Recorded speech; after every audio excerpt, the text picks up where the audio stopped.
आप सुन रहे हैं आज तक रेडियो।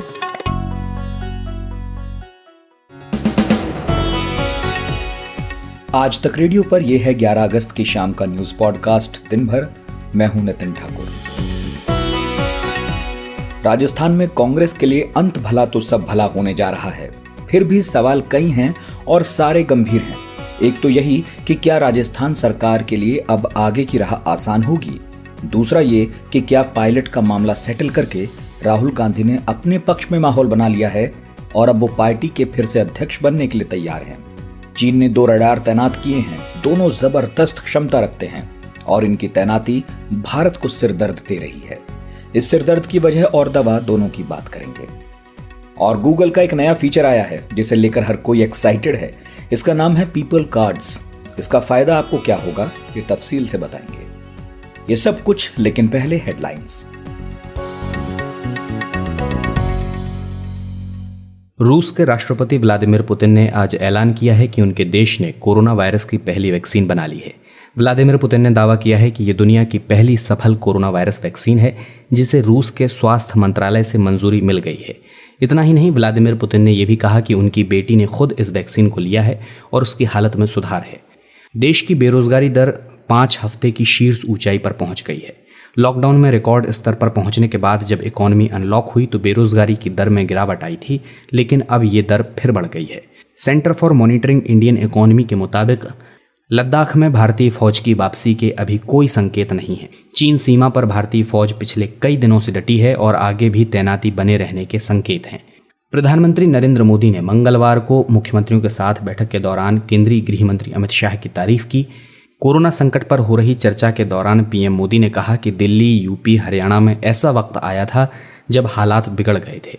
ऐसे वक्त में गृह मंत्री अमित शाह की अगुवाई में जो काम हुआ उनमें हालात सुधारे गए। प्रधानमंत्री मोदी ने सभी 10 सर्वाधिक प्रभावित राज्यों से भी टेस्टिंग और ट्रैकिंग पर जोर देने के लिए कहा है।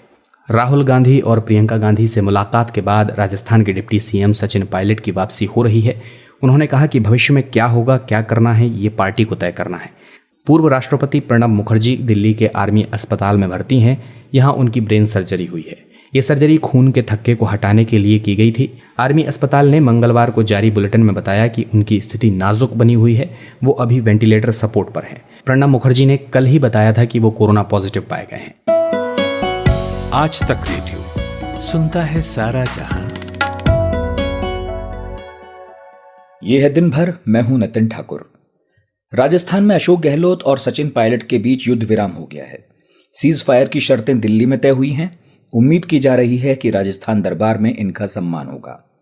दोनों पक्ष अपनी तलवारें म्यान में रखें, इसके लिए जरूरी यह है कि सुरक्षित दूरी पर रहें। तो मुमकिन है सचिन पायलट को दिल्ली में ही काम दे दिया जाए और अशोक गहलोत भी ओवर कॉन्फिडेंट महसूस ना करें। इसके लिए संभव है कि पायलट गुट के विधायकों और नेताओं को एक बार फिर से वो सब कुछ दे दिया जाए जो 30 दिनों में छीन लिया गया था। बावजूद इसके कुछ लोग अनुमान लगा रहे हैं कि ये शांति ज्यादा दिनों की नहीं है। मैंने सीनियर जर्नलिस्ट विजय त्रिवेदी को फोन लगाया और उनसे पूछा कि क्या अब राजस्थान में शांति बरकरार रहेगी। विजय जी ने दशकों तक टीवी पत्रकारिता तो की ही है, साथ में वो कई पॉलिटिकल किताबों के राइटर भी हैं। नितिन, रहीम का एक दोहा है कि रहीमन धागा प्रेम का मत तोड़ो छिटकाए, टूटे से फिर ना जुड़े, जुड़े गांठ पड़ जाए। यानी एक बार प्रेम का धागा टूट जाए तो वो जुड़ना मुश्किल होता है और जुड़ भी जाए तो गांठ पड़ जाती है। राजस्थान सरकार में, कांग्रेस में पायलट की जो वापसी हुई है वो इस गांठ के साथ हुई है। ये गांठ तो अब रहेगी गहलोत और पायलट के बीच में। उन दोनों के बीच इतनी दूरियां हो गई हैं कि उसे खत्म करना बड़ा मुश्किल लगता है। फिलहाल सरकार चल जाएगी ये तो तय है, सरकार बच जाएगी ये भी तय है। यदि विश्वास मत प्रस्ताव पारित करने की जरूरत होगी तब भी गहलोत साहब सरकार को बचा सकते हैं। अब करीब करीब 102 विधायक जिनका वो दावा कर रहे थे वो और 22 विधायक सचिन पायलट के जो साथ थे वो मिलाकर 124 विधायक कांग्रेस के हो गए हैं सरकार के पास। तो यानी बहुमत से बहुत ज़्यादा 200 सदस्यों की विधानसभा में 124 विधायकों का होना, इसका मतलब है सरकार चल सकती है, लंबे समय तक भी चल सकती है यदि कोई बहुत बड़ी गड़बड़ फिर से ना हो या फिर कोई एक अनिश्चितता या अस्थिरता की कोशिशें नहीं की जाए। लेकिन सवाल यह है कि क्या पायलट और गहलोत मिलकर दोनों एक राजस्थान का भला करने का काम कर सकेंगे, या अब भी अपने अपने जो ईगोज हैं उनके साथ वो चलेंगे? क्या कांग्रेस पार्टी ने संगठन के तौर पर ये तय किया है कि सचिन पायलट फिर से वहां पर राजस्थान में उप मुख्यमंत्री के तौर पर रहेंगे और प्रदेश अध्यक्ष भी रहेंगे? ये भी बात का खुलासा होना बाकी है, क्योंकि कल ही जब जैसलमेर में विधायकों के साथ बैठक हुई थी तो वहां पर ज़्यादातर विधायकों ने सचिन पायलट की वापसी से इनकार किया था और उन्हें कहा था कि उनकी वापसी नहीं होनी चाहिए, उनके विधायकों की वापसी नहीं होनी चाहिए। ये तय हो गया है करीब करीब समझौते में कि जो बागी विधायक थे उनमें से जो लोग मंत्री थे उन्हें फिर से मंत्री बनाया जा सकता है, जो लोग संगठन में थे उन्हें संगठन में लिया जा सकता है। जरूरी नहीं है कि जिन मंत्रालयों को साथ वो थे वो मंत्रालय उन्हें मिले, लेकिन मंत्री बनाया जा सकता है। ये बातचीत अभी तय हुई है जो राहुल गांधी प्रियंका गांधी के साथ बातचीत में, लेकिन सरकार स्मूथली चलेगी इसे कहना थोड़ा सा मुश्किल काम लगता है। मुझे लगता है कि खतरा फिलहाल टला है, संकट जो है फिलहाल के लिए खत्म हुआ है। जरूरी नहीं है कि 1 महीने बाद हो, लेकिन कुछ समय बाद फिर से ये अस्थिरता का दौर आ सकता है। सचिन पायलट ने आज वापसी के दौरान भी ये बात कही कि वो चाहते हैं कि राजनीति में सम्मान बना रहे, सम्मान की बात की है। अशोक गहलोत ने कहा है कि मैं दिल जीतने की कोशिश करूंगा, लेकिन दिल जीतना इतना आसान काम नहीं होता और सम्मान की वापसी भी आसान नहीं होती है। सचिन पायलट की वापसी इस आधार पर हुई है, जो आमतौर पर जो राजनीतिक विशेषज्ञ हैं राजस्थान में खासतौर से लोग वो समझ रहे हैं कि पायलट वापसी के बाद भले ही अपना घर बचा रहे हों, लेकिन वो जीत कर नहीं आए हैं। यह हार की बाजी के बाद उनकी कांग्रेस में वापसी है। तो इस तकलीफ के साथ, इस हुक के साथ पायलट को उस कांग्रेस में रहना होगा। अशोक गहलोत ने ये साबित कर दिया एक तरह से कि वही कांग्रेस के नेता हैं राजस्थान में, बल्कि जो कांग्रेस आला कमान है वो भी उनके दबाव में रहा और ज़्यादातर शर्तें अशोक गहलोत की मानी गई। पायलट जिस शर्त के साथ गए थे कि अशोक गहलोत को हटाना होगा मुख्यमंत्री पद से, वो नहीं हटाया गया, उन्हें बनाए रखा गया है। नहीं तो आमतौर पर ऐसा भी होता है कि इस तरह के झगड़े के बाद किसी तीसरे व्यक्ति को मुख्यमंत्री बनाया जाता है, नेता बनाया जाता है, जैसा पहले राजस्थान में ही कांग्रेस की सरकार के वक्त शिवचरण माथुर, हरदेव जोशी के वक्त में हीरालाल देवपुरा को भी मुख्यमंत्री बनाया गया था। तो यहाँ पर भी हो सकता था कि किसी तीसरे व्यक्ति को मुख्यमंत्री बनाया जाए, बीडी कल्ला साहब को, सीपी जोशी साहब को या किसी और को, लेकिन ऐसा नहीं किया। अशोक गहलोत ने ऐसा नहीं होने दिया और उन्होंने ये भी साबित किया कि उनके जो 102 विधायक हैं वो उनके साथ एकजुट बने रहे, उनकी लॉयल्टी, उनकी निष्ठा जो है अशोक गहलोत के साथ रही है। तो अशोक गहलोत यदि ताकतवर नेता के तौर पर उभरे हैं और वो यही अपना स्वभाव या ईगो के साथ चलेंगे तो स्मूथ चलना मुश्किल काम होगा। संभावना लगती है कि अब सचिन पायलट की राजस्थान की बजाय कांग्रेस के जो केंद्रीय संगठन है, दिल्ली का जो संगठन है, उसमें उन्हें मौका दिया जाए और उसके साथ काम किया जाए। सचिन पायलट यदि दिल्ली आ जाएंगे तो मुझे लगता है कि अशोक गहलोत की सरकार या कांग्रेस की सरकार का जो भी नेता होगा वो इस सरकार को आसानी से चला पाएगा। विजय जी, क्या सचिन पायलट को कांग्रेस में रोके रखने को आप राहुल गांधी और प्रियंका गांधी की सांगठनिक सफलता मानते हैं? आपका ये सवाल वाजिब है नितिन कि पायलट को कांग्रेस में रोके रखने में राहुल और प्रियंका का सांगठनिक सफलता है, लेकिन ये सफलता इतनी आसान नहीं है। ये सफलता इस दृष्टि से है कि यदि आप मध्य प्रदेश कांग्रेस का हाल देखें, जो हुआ वहाँ पर, जो कमलनाथ की सरकार गिर गई, ज्योतिरादित्य सिंधिया वहाँ से छोड़ गए और भारतीय जनता पार्टी में शामिल हो गए। उनके अलावा उनके साथ जो विधायक थे वो भी इस्तीफा देकर चले गए और उस समय राहुल गांधी, प्रियंका गांधी ने बहुत इनिशिएट नहीं किया था, या जो इनिशिएट किया उसका कोई नतीजा नहीं निकला था और वहाँ कमलनाथ सरकार गिर गई, जो चल सकती थी यदि ज्योतिरादित्य सिंधिया को मनाया जाता। जबकि ज्योतिरादित्य सिंधिया भी राहुल गांधी के बड़े करीबी मित्र माने जाते हैं, बल्कि राहुल गांधी ने कहा था कि ज्योतिरादित्य सिंधिया ही अकेले नेता हैं जो उनके घर पर बिना किसी सूचना के वहाँ पर पहुँच सकते हैं। लेकिन ऐसा करीबी मित्र उनका साथ छोड़कर चला गया। तो उस समय या तो संगठन के तौर पर राहुल गांधी ने, नेता के तौर पर इसमें कोई बड़ी पहल नहीं की, प्रियंका गांधी ने कोई पहल नहीं की, और यदि दोनों ने पहल भी की तो उसका कोई नतीजा नहीं निकला। यदि इस नज़रिए से देखेंगे तो ये कहा जा सकता है कि राहुल और प्रियंका की ये सांगठनिक सफलता है, लेकिन इसकी जीत का जो आधा हिस्सा है करीब करीब, वो मैं देखता हूँ वो भारतीय जनता पार्टी के पास है। और भारतीय जनता पार्टी में भी वो वसुंधरा राजे के पास है। वसुंधरा राजे भारतीय जनता पार्टी की नेता हैं, पूर्व मुख्यमंत्री हैं, और वो वहाँ पर जो पार्टी की लीडरशिप है, केंद्र की जो लीडरशिप है, जिन्होंने नए नेता वहाँ पर बनाए हैं, सतीश पूनिया को बीजेपी अध्यक्ष बनाया है और गजेंद्र सिंह शेखावत जो केंद्रीय मंत्री हैं वो इस पूरे मामले को देख रहे थे, उनसे खुश नहीं थे। इसलिए पूरे 1 महीने के दौरान वसुंधरा राजे चुप रहीं और फिर पिछले 4-5 दिन में वो दिल्ली भी पहुंची। जगत प्रकाश नड्डा भारतीय जनता पार्टी के अध्यक्ष, उनसे मुलाकात की, राजनाथ सिंह से मुलाकात की और साफ कर दिया कि ये सरकार को गिराने का कोई मतलब नहीं है, क्योंकि वसुंधरा जी को लगता था कि उनके मुख्यमंत्री बनने का नंबर नहीं है और बीजेपी की सेंट्रल लीडरशिप ये सरकार गिरेगी तब भी वो उन्हें मुख्यमंत्री नहीं बनाएंगे। 72 में से बीजेपी के करीब 40 से ज़्यादा विधायक वसुंधरा राजे के साथ हैं। इसलिए बीजेपी सपोर्ट नहीं कर पा रही थी और जो पूरी एक्सरसाइज हुई जिसमें लग रहा था कि बीजेपी कुछ और विधायकों को तोड़कर सचिन पायलट के खेमे में ले आएगी और अशोक गहलोत सरकार को गिरा देगी, वो कामयाबी बीजेपी को नहीं मिल पाई। वसुंधरा के जो 40 विधायक थे, 35 विधायक भी यदि आप माने, तो वो गजेंद्र सिंह शेखावत के साथ खड़े नहीं दिखाई दे रहे थे और वो इस पूरी एक्सरसाइज में नहीं थे। और इसलिए आपको देखना होगा कि आखिरी दिनों में, मतलब 2 दिन पहले ही, बीजेपी ने अपने कुछ विधायकों को गुजरात भेज दिया, कुछ दूसरे इलाकों में भेज दिया, क्योंकि उन्हें लग रहा था कि यहाँ पर भी कोई टूट नहीं हो जाए। तो जितनी सफलता की श्रेय या क्रेडिट आप राहुल और प्रियंका को देना चाहते हैं, उसके साथ साथ वसुंधरा राजे को भी दिया जाना चाहिए। दूसरा काम जो बैकडोर एक्सरसाइज की, बैकडोर चैनल में काम किया, उसमें जितिन प्रसाद और दीपेंद्र हुड्डा ने काम किया, अभिषेक मनु सिंघवी और चिदम्बरम साहब ने भी इसमें काम किया और अहमद पटेल ने भी अहम भूमिका निभाई कि इस पूरे मसले को कैसे हल किया जा सकता है। खासतौर से जो यंग लीडरशिप है कांग्रेस की, वो समझती थी कि सचिन पायलट भी चले गए तो फिर जो यूथ है, जो नौजवान नेता हैं कांग्रेस के, उनके लिए कोई जगह नहीं बचेगी। उन लोगों ने दबाव बनाया।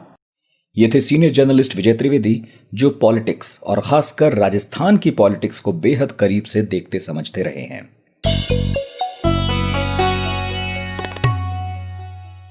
चीन ने 2 रडार तैनात किए हैं। एक है शिनजियांग प्रांत के कोरला में और दूसरा है तिब्बत की राजधानी ल्हासा के साउथ में कंपाला इलाके में। रडार का बेसिक काम होता है कि वो आसमान में उड़ रहे जहाज या रॉकेट को डिटेक्ट कर लेता है। अब सवाल यह है कि भारत के लिए ये दोनों रडार चिंता का कारण क्यों होने चाहिए। ये सवाल मैंने पूछा रिटायर्ड कर्नल विनायक भट्ट से। भारत के लिए ये चिंता का विषय इसलिए बन जाता है क्योंकि हर चीज भारत की जो हवा में उड़ेगी, सतह से ऊपर आएगी, तो वो उनके काबिज करने के क्षेत्र में पहुंचेगी और वो उसको डिटेक्ट और उसको ट्रैक कर पाएंगे। इसलिए अगर भारत का कोई हवाई जहाज या कोई मिसाइल जो ऊपर उठ जाती है, जो कोरला का रेडार है वो तकरीबन 90 किलोमीटर से ऊपर तक देखता है। अगर हमारी मिसाइल, कोई भी बैलिस्टिक मिसाइल होती है, वो 90 किलोमीटर से ऊपर जाएगी तो वो उसको कैप्चर कर लेगा और वो हमारी मारक क्षमता को एकदम से कम कर देता है। इस वजह से हमको चिंता करने की जरूरत होती है, क्योंकि अगर हमने चीन के ऊपर हमला करना है तो इन चीजों को देखते हुए ही हमको हमला करने की जरूरत पड़ती है। अगर ये चीजें हम ध्यान में नहीं रखेंगे या इनको हम पहले से ही डिस्ट्रॉय नहीं करेंगे तो वो हमारे लिए बहुत ही खतरनाक साबित हो जाता है, क्योंकि हमारी मिसाइलें चीन तक पहुंच नहीं पाएंगी। इसकी वजह से ये बहुत ही ज्यादा हमारे लिए चिंता का विषय है। और ये जो कोरला का रेडार है वो एक रोटेटेबल आधार पर रखा हुआ है, यानी कि जैसे हम लोग सीसीटीवी देखते हैं जो चारों तरफ घूम सकता है, जी हाँ। उसी प्रकार ये रेडार भी तकरीबन 16 मीटर की उसकी चौड़ाई है। 16 मीटर का इतना बड़ा रेडार वो अपनी जगह पे पूरा गोल घूमता है। वो जब गोल घूमता है तो उसकी जो क्षमता होती है 120 डिग्री की होती है। 120 डिग्री में कोरला से वो पूरा का पूरा हिंदुस्तान कवर कर सकता है। तो अगर वो फेस कर रहा है इंडिया को तो वो हिंदुस्तान से जो हर चीज ऊपर उठती है उसको पकड़ लेगा। सर, तो मेरा दूसरा सवाल ये है, अगर हम अपनी अग्नि या पृथ्वी मिसाइल का इस्तेमाल उस रडार के होते हुए कर नहीं सकते, तो आपको क्या लगता है, आपका इतना लंबा तजुर्बा रहा है सेना में, क्या स्ट्रेटेजी बना सकती है भारतीय सेना? मतलब मैं ये पूछ रहा हूँ केवल कि क्या हमारे पास क्षमता है, योग्यता है कि कोई नई रणनीति तैयार कर सकें हम लोग? हाँ, जरूर नई रणनीति तो जरूर हमको बनानी पड़ेगी, क्योंकि या तो इसको हम डिस्ट्रॉय करें, यानी कि इसको खत्म कर दे, नेस्त नाबूद कर दे किसी और चीज से, तो वो हो सकता है। जो नीचे लेवल से मिसाइलें चलती है वो चला दे ताकि उसके रेंज में ना आए। पर इसी के लिए चीन ने ये केम्पाला का रेडार भी साथ में लगाया हुआ है, जो कि नीचे की सतह पे कवर करता है हिंदुस्तान को पूरे। इस वजह से ये दोनों जो रेडार स्टेशन है वो बहुत ही जरूरी है। हिंदुस्तान के पास ऐसी क्षमता है कि जिससे पता चले कि वो रेडार इस समय पर क्या कर रहा है और किस डायरेक्शन में फायर कर रहा है, या तो नेस्त नाबूद करे, या तो जो हमारे पास तकनीक है जिससे पता लगता है कि रडार किस तरफ फायर कर रहा है, वो देखकर हमारी मिसाइलें लॉन्च करनी पड़ेगी हमको, ताकि हमारी मिसाइलें चीन तक पहुंच पाए, जहां हम चाहते हैं वहां प्रिसीजन से पहुंच पाए। ये हम कर सकते हैं, पर सिर्फ ध्यान में रखने वाली बातें हैं कि ये 2 रेडार स्टेशन हैं और ये हमको देख रहे हैं। ये जानकारी हमारे नहीं है तो ये बहुत ही चिंता का विषय बन जाता है। मुझे पूरा यकीन है कि फौज के पास इसकी जानकारी जरूर होगी और इंडियन एयरफोर्स इंफॉर्मेशन जरूर होगी, और वो इसको जरूर हमारे प्लानिंग में शामिल करेंगे और उस हिसाब से ही हमारी मिसाइलें फायर की जाएंगी। ये थे रिटायर्ड कर्नल विनायक भट्ट, जो चीन के हर कदम पर नजर बनाए रखते हैं। गूगल नए नए फीचर्स इंट्रोड्यूस करने के लिए मशहूर है। आज उसने पीपल कार्ड्स फीचर लॉन्च कर दिया है।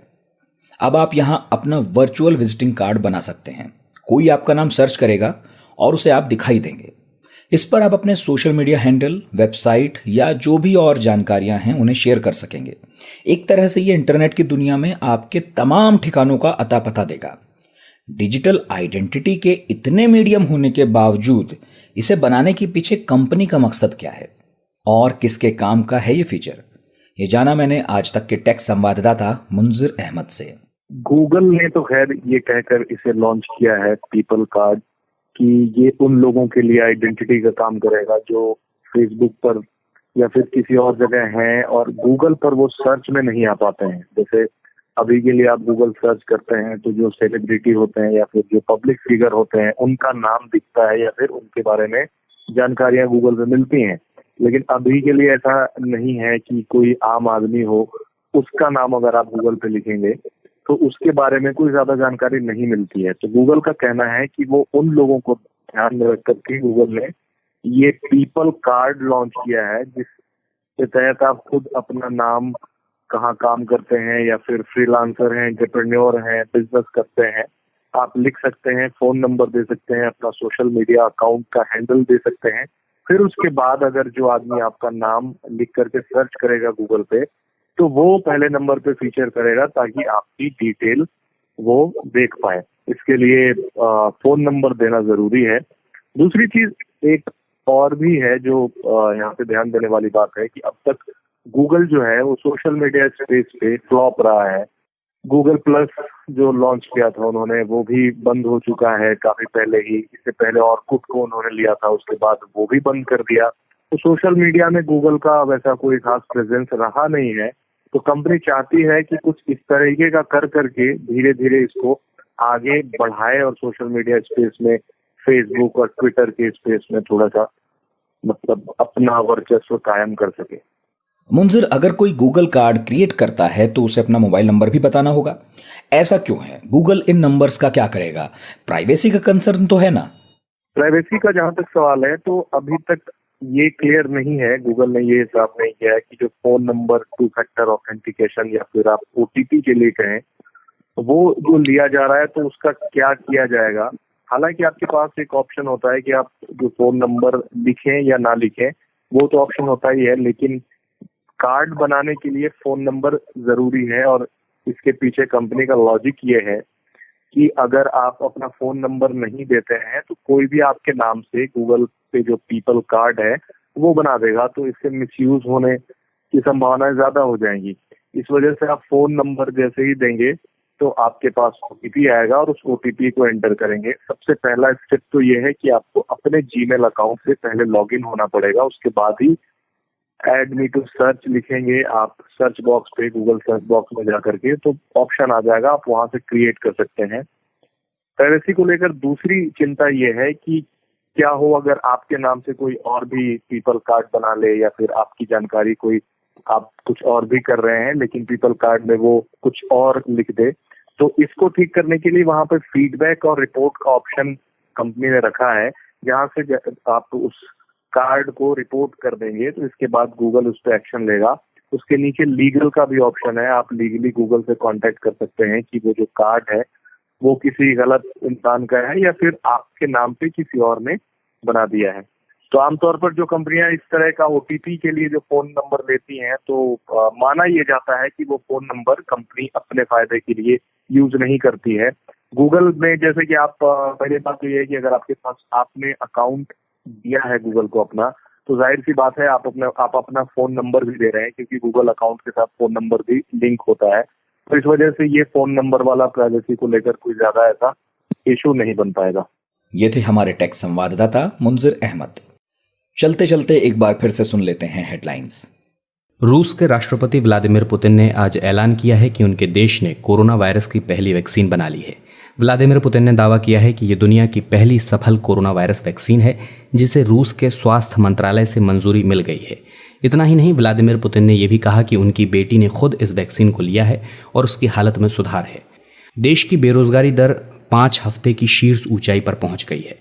लॉकडाउन में रिकॉर्ड स्तर पर पहुंचने के बाद जब इकॉनमी अनलॉक हुई तो बेरोजगारी की दर में गिरावट आई थी, लेकिन अब ये दर फिर बढ़ गई है। Centre for monitoring Indian economy के मुताबिक लद्दाख में भारतीय फौज की वापसी के अभी कोई संकेत नहीं है। चीन सीमा पर भारतीय फौज पिछले कई दिनों से डटी है और आगे भी तैनाती बने रहने के संकेत हैं। प्रधानमंत्री नरेंद्र मोदी ने मंगलवार को मुख्यमंत्रियों के साथ बैठक के दौरान केंद्रीय गृह मंत्री अमित शाह की तारीफ की। कोरोना संकट पर हो रही चर्चा के दौरान पीएम मोदी ने कहा कि दिल्ली, यूपी, हरियाणा में ऐसा वक्त आया था जब हालात बिगड़ गए थे। ऐसे वक्त में गृह मंत्री अमित शाह की अगुवाई में जो काम हुआ उनमें हालात सुधारे गए। प्रधानमंत्री मोदी ने सभी 10 सर्वाधिक प्रभावित राज्यों से भी टेस्टिंग और ट्रैकिंग पर जोर देने के लिए कहा है। राहुल गांधी और प्रियंका गांधी से मुलाकात के बाद राजस्थान के डिप्टी सीएम सचिन पायलट की वापसी हो रही है। उन्होंने कहा कि भविष्य में क्या होगा, क्या करना है, ये पार्टी को तय करना है। पूर्व राष्ट्रपति प्रणब मुखर्जी दिल्ली के आर्मी अस्पताल में भर्ती हैं। यहाँ उनकी ब्रेन सर्जरी हुई है।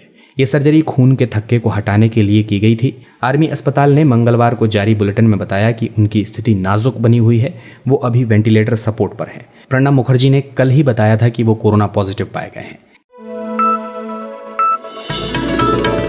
खबरों की हलचल और देश विदेश का मिजाज आप सुन रहे हैं आज तक रेडियो। आज तक रेडियो के शाम के न्यूज एनालिसिस दिन भर में आज इतना ही। हम आपके मेल भी अपने शो में शामिल करते हैं और आज जिनका मेल हमारे पास है वो हैं विजयेंद्र प्रताप सिंह। ये तो विजयेंद्र जी ने नहीं बताया कि वो कहाँ रहते हैं, क्या करते हैं, लेकिन ये जरूर लिखा है कि आपसे गुजारिश है कि अपना कार्यक्रम सप्ताह के 7 दिन प्रकाशित करें।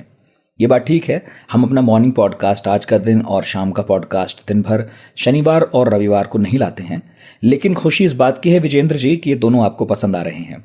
जाहिर है तभी आप चाहते हैं कि ये 5 नहीं 7 दिन आपको अपडेट रखें। विजयेंद्र जी, न्यूज़ पॉडकास्ट तो नहीं, लेकिन हफ्ते के बाकी 2 दिन हम 5 मिनट नाम का न्यूज़ सेगमेंट और ज्ञान ध्यान नाम का एक जानकारी से भरपूर पॉडकास्ट लाते हैं। फिर भी मैं आपको कहना चाहूँगा कि हमारे साथ यूं ही बने रहिए। आज तक रेडियो पूरी कोशिश कर रहा है कि हमारे दोनों न्यूज़ पॉडकास्ट हफ्ते के सभी दिन आपको सुनने के लिए मिलते रहें। और आप में से जो भी लोग ईमेल लिख रहे हैं थोड़ा सा अपने बारे में भी ज़रूर बताएं, ऐसा मेरा आग्रह है। radio@aajtak.com पर हमें लिखकर आप शाबाशी दे सकते हैं, आलोचना भी कर सकते हैं और यूं ही कोई बात जो बताने का दिल हो ज़रूर बताइएगा। यह हमारा वादा है कि आपका हर मेल हम पूरी तवज्जो से पढ़ेंगे। अब दीजिए इजाज़त। कल सुबह के न्यूज़ पॉडकास्ट आज का दिन में होगी फिर मुलाकात। इस शो की साउंड मिक्सिंग की है सचिन द्विवेदी ने और आपके साथ मैं था नितिन ठाकुर। Good night.